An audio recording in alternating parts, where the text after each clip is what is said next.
नमस्कृताय मित्रों, आज फिर से एक बार जो है हम नीति श्लोक का पाठ लेकर के आपके सामने प्रस्तुत हुए हैं। जो सप्तम पाठ है उसको ध्यान से देखेंगे, आगे पढ़ेंगे कि इस पाठ में क्या क्या मुख्य विषय आए हैं।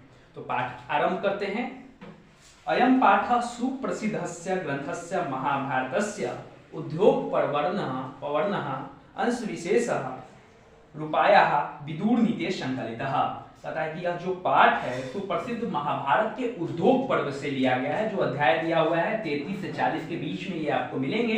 नीति श्लोका पाठ के नाम से जो है विदुर नीति के नाम से प्रसिद्ध है, जिसको विदुर जी ने लिखा है। और प्रश्न बनेगा कि विदुर जी कौन है, तो विदुर जी धृतराष्ट्र के मंत्री हैं। ये सबसे पहला प्रश्न आएगा कि नीति श्लोका पाठ के लेखक कौन है, तो विदुर जी हैं। विदुर नीति के लेखक कौन है, तो भी विदुर जी हैं।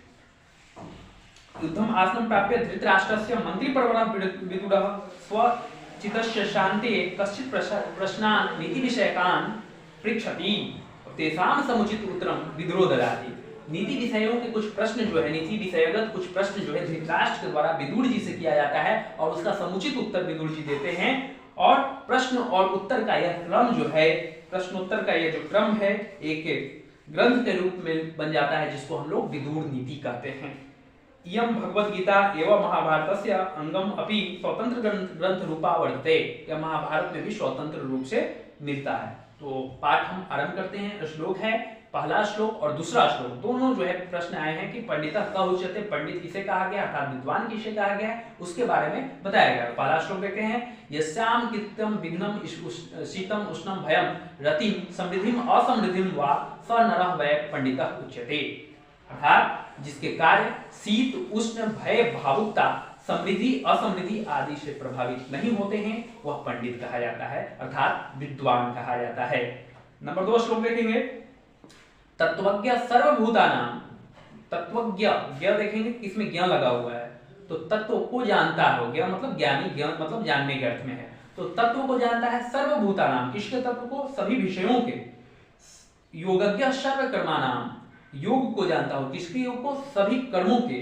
उपायज्ञो मनुष्यानाम, और मनुष्यों में जो उपाय को जानता हो। नरः पंडितः उच्यते, वह नर जो है, वह व्यक्ति जो है पंडित कहा जाता है। तो ये दो प्रश्न आपके आए एग्जाम के लिए, काफी महत्वपूर्ण है कि पंडित किसे कहते हैं। अगर आए 2 नंबर के सवाल में तो कोशिश करना है कि आप जो है श्लोक के साथ में इसको लिखें कि पंडित किसे कहते हैं।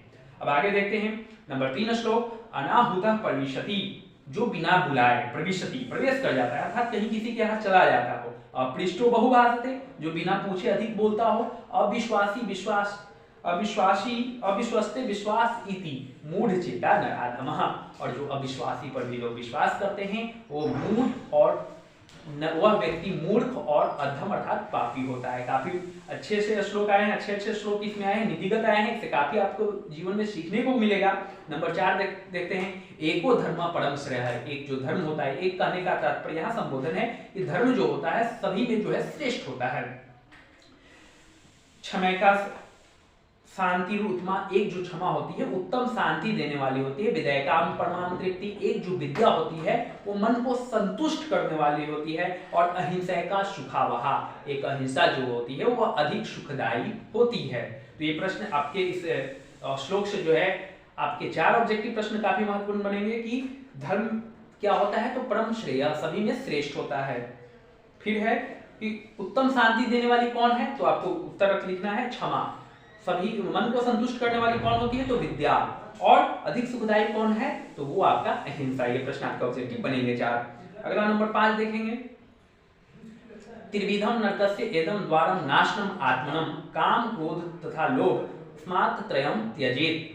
नरक के 3 दरवाजे बताए गए हैं जो मनुष्यों में आत्मा का नाश कर देते हैं, जो है काम क्रोध और लोभ। ये आपको याद रखना है कि 3 नरक के दरवाजे कौन कौन है, काम क्रोध और लोभ। अतः हमें इन तीनों का क्या करना चाहिए, त्याग कर देना चाहिए। और अगर नरक जाने की इच्छा हो तो हमें जो है तीनों जो दोष हैं उनको जो है अपने अंदर जो है विकार कर लेना चाहिए। आगे देखते हैं। षड दोषा पुरुषेन हातव्या भूतिम इच्छता, 6 दोष होते हैं मनुष्यों में, जिन्हें इस धरती पर अधिक दिन तक जीने की इच्छा है, उन्हें 6 दोषों को त्याग देना चाहिए। अब कौन कौन 6 दोष है, निद्रा, नींद, तंद्रा, भय, क्रोध, आलस्य और दीर्घ सूत्रता।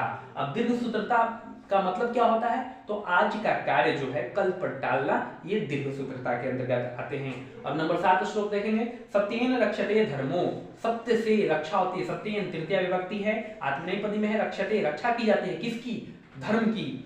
विद्या योगेन रक्षते, योग से रक्षा होती है किसकी, विद्या की। मृज्या रक्षते रूपम, मृज्या मतलब स्वच्छता है, कहीं कहीं हल्दी भी आता है। स्वच्छता से जो है उबटन कहा गया है, उससे रूप की रक्षा होती है। और कुलम वृतेन रक्षते, और अच्छा आचरण से आपके वंश की रक्षा होती है। नंबर 8 श्लोक देखेंगे। ये भी 7 नंबर का श्लोक से आपके 4 ऑब्जेक्टिव बनेंगे। सत्य से किसकी रक्षा होती है, धर्म की। योग से किसकी, तो विद्या की रक्षा होती है। और स्वच्छता से रूप की रक्षा, और अच्छा आचरण से जो है वृत्त की रक्षा होती है, अर्थात वंश की रक्षा होती है। अच्छा आचरण से कुल की रक्षा होती है। अब 8 नंबर पर का देखते हैं। सुलभा पुरुषा राजन सत्यम प्रियवादिना अपयस्य तु पथ्यस्य वक्ता श्रोता च दुर्लभा। काफी बहुत ही अच्छा सा श्लोक आया है कि कहा गया है, हे राजन, यहाँ पर विदुर जी के द्वारा कहा जा रहा है। यह सबसे पहले मारीच के द्वारा कहा गया था, और यहाँ पर विदुर जी के द्वारा कहा गया है कि हे राजन, हमेशा प्रिय वचन बोलने वाले व्यक्ति जो हैं सुलभ होते हैं, किंतु अप्रियस्य तु पथ्यस्य वक्ता श्रोता च दुर्लभा। किंतु अप्रिय ही सही, उचित बात बोलने वाला वक्ता और श्रोता दोनों ही दुर्लभ होते हैं। वक्ता होगा ही नहीं तो श्रोता भी नहीं होंगे। नंबर 9 देखते हैं। पूजनीया महाभागा पुण्याश्च गृहदीप्त्यः स्त्रियः श्रेयो गृहस्य उत्तम अस्मात् रक्षा विशेषतः। देखेंगे, कहता है कि पूजनीय महाभागा, पूजनीय होती हैं, महाभागशाली होती हैं, पुण्यवती होती हैं। कौन, तो स्त्रियां।